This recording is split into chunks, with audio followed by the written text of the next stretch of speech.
Gusto niyo bang matuto how to cook para makatulong kila mommy at daddy sa kusina? Today, we're going to join a cooking workshop. Ako po si Eman, and this is Just for Kids.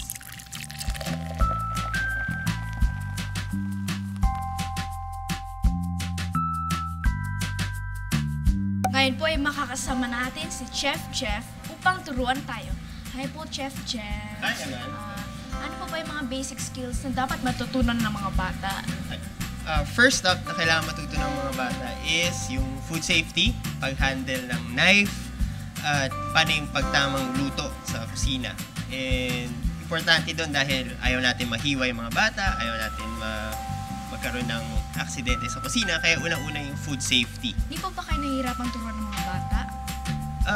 Hindi naman dahil nakikita ko yung eagerness nila na matuto.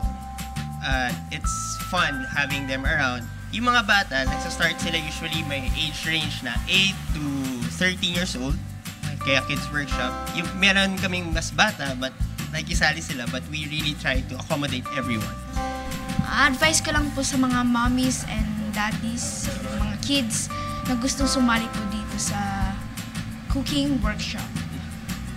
Advice ko for them is habang nakikita nyo yung anak nyo na may passion sa pagluluto, isuportahan natin. Maraming mga workshops around, lalo na dito sa Salu. We have this kids workshop.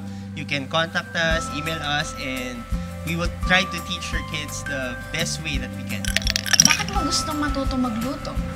Para marunong ako magluto paglaki ko at para tulungan ang mga pamilya magluto.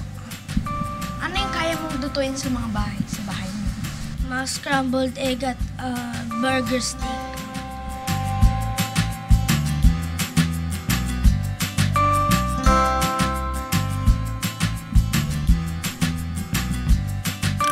Thank you so much, Salo Filipino Restaurant, and to Chef Jeff, Patty and Sam Fashion Collection Magazine, and a foliar for my outfit. Sana'y marami rin kayo natutunan this morning. Samahan niyo po ulit ako sa susunod nating Kiddie Adventure. Ako po si Eman, and this is Just